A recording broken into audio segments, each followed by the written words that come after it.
Hello guys, কেমন আছেন? আশা করি আপনারা সকলে খুব ভালো আছেন। আজকে 26শে জানুয়ারি প্রজাতন্ত্র দিবস। আহ, সেই উপলক্ষে আমাদের অফিস ছুটি আছে, তাই আমি আজকে যেহেতু 2-3 দিন ধরে বাড়িতেই আছি, কারণ সরস্বতী পুজোর ছুটি প্লাস এসআইআরের হিয়ারিং পড়েছিল তার ছুটি, এবং মাঝে একটা শনিবার পড়েছিল। শনিবার আমি লিভ নিয়েছি। এছাড়াও রবিবার এমনি ছুটি ছিল। আজকে যেহেতু 26শে জানুয়ারি ছুটি, তাই আমি একটু আমাদের যে গ্রামের বাড়ি আছে ওখানে কিছু জমি আছে, ওই জমিতে আলু চাষ হচ্ছে, সেই আলু চাষ দেখতে এসেছি। সেই ভিডিওটি আপনাদেরকে তুলে ধরছি, দেখুন কীভাবে এখানে আলু চাষ করেছে। এখানে যারা কৃষক, এরা অত্যাধিক পরিশ্রম করে আলু চাষ করে। এই এখন আলু লাগিয়েছে, এই ছোট ছোট গাছ, এই গাছকে একটা বাচ্চা ছেলের মতো লালন পালন করবে। গাছ বড় হবে 2-3 মাস ধরে, তারপরে গাছ থেকে আলু হবে, সেই আলু বাজারে বিক্রি করবে। তো এই লাগাতার 3 মাস কৃষকরা প্রচুর পরিমাণে কষ্ট করে থাকে, কিন্তু সেই কষ্টর মেহনতের ফল তারা ঠিকঠাক পায় না। কারণ আলু যখন বাজারে উঠবে, এই যে আপনি দেখেছেন এই আলু চাষ হয়েছে, এই বাজার যখন আলুটা উঠবে তখন এই আলুর দাম 5-6 টাকা কেজি হয়ে যাবে। তো কৃষকরা 5-6 টাকা কিলো দরে বিক্রি করবে। এবং যেহেতু আমাদের ওয়েস্ট বেঙ্গলে সাধারণত আলু চাষ, ধান চাষটা বেশি হয়, তো আলুর পরিমাণও বেশি হয়। এখানে অনেক কোল্ড স্টোরেজ আছে যেখানে স্টোরেজ করে রাখা হয়। সাধারণত কৃষক এবং যারা ব্যবসায়ী, এরা আলুগুলোকে স্টোরেজ করে, কৃষকরাও স্টোরেজ করে। তো এরা প্রথমে কিছু বিক্রি করে দেয় যাতে তাদের খরচাটা উঠে আসে, তারপরে ব্যালেন্স মালটাকে স্টোরে রাখে যে 2 পয়সা বেশি পাওয়ার জন্য। কিন্তু আপনারা এখনকার যে রেট, আর ধরুন 2-3 মাস রাখার পর স্টোরেজ যে রেট, তার সঙ্গে কিন্তু তুলনা করলেও হবে না। কারণ এটা হচ্ছে যে স্টোর ভাড়া দিতে হয়, মাঠ থেকে আলুটাকে তুলে নিজে স্টোরে ফেলতে হয়। বিভিন্ন জায়গায় বিভিন্ন ট্রাভেলিং চার্জ লেগে থাকে, যেমন আমাদের এখানে নদী আছে, নদী পেরিয়ে মালটাকে লোড করে ট্র্যাক্টরে করে স্টোরে ঢুকাতে হয়। তো এর জন্য এখানে একটু চার্জিংটা বেশি পড়ে।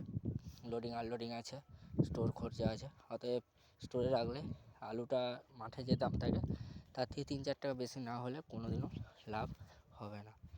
আর 2 নম্বর কথা, যেহেতু প্রত্যেক বছরই সরকার বিভিন্ন দিক থেকে অনেক কথাই বলে আসে, যা হোক আমি সরকারের নামে কিছু বলতে চাইছি না, তবুও আমি বলে রাখছি যে বিভিন্ন চারদিক থেকে বর্ডার ঘিরে দেওয়ার জন্য এই চাষিরা ঠিকঠাকভাবে আলুর দাম পাচ্ছে না। কারণ আলু লাগিয়ে যাচ্ছে, আলুর ফলন হচ্ছে, আর আলু যদি ওয়েস্ট বেঙ্গলের বাইরে না যায় কোনোভাবেই আলুর যোগান কমবে না, তাই দামও কমবে না। তাই প্রত্যেক বছর যেহেতু বর্ডার সিল করে দেওয়া হচ্ছে, তাই যারা যারা বড় ব্যবসা বিজনেসম্যান আছে, ওরা আলু বাইরে পাঠাতে পারছে না, যার জন্য আলু লস হতেই চলেছে। যাই হোক, কৃষক তার জমি কোনোদিন ফেলে রাখবে না, সে চাষ করবেই, নতুনভাবে বাঁচার চেষ্টা করবে, এইভাবেই তারা চালিয়ে যাচ্ছে। এই যে দেখুন, এই জমিটা দেখতে পাচ্ছেন, এখানে অলরেডি অনেক আলু গাছ মারা গেছে। এই যে এখানে দেখুন, এখানে পুরোটাই আলু গাছ ভর্তি থাকার কথা, কিন্তু আলু গাছ মাঝে মাঝে 1-2টো মারা গেছে। অতএব এখনই ফলন এখান থেকেই কমে গেল। তার উপরে যদি দাম না থাকে, কৃষক তো আত্মহত্যা করবে, যদি কৃষক ঋণে জর্জরিত হয়ে যায়। তো তাই আমি বলবো যে বাজারে যারা বাজার করতে যায়, অনেক সময় কৃষিকাজের পণ্যর দাম যাচাই করে। ধরুন দেখা গেল আপনি 18 টাকা বললেন, অন্য দোকানে যে জিজ্ঞেস করে যে এটা 16 টাকায় পাওয়া যাবে কিনা।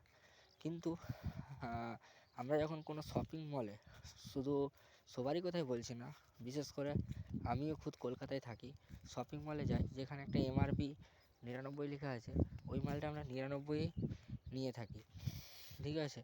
কিন্তু এতে কোনো সাবাল বা পুছিয়ে না বা দুসরা দোকানে যে জিজ্ঞেস করি না। অতএব আপনাদের কাছে আমার একটা রিকোয়েস্ট থাকবে, যারা আলু বলুন, সবজি বলুন কিনে খান, তারা আশা করি যে যেখান থেকে কিনবেন অন্তত কমসে কম এটাকে কমাবেন না।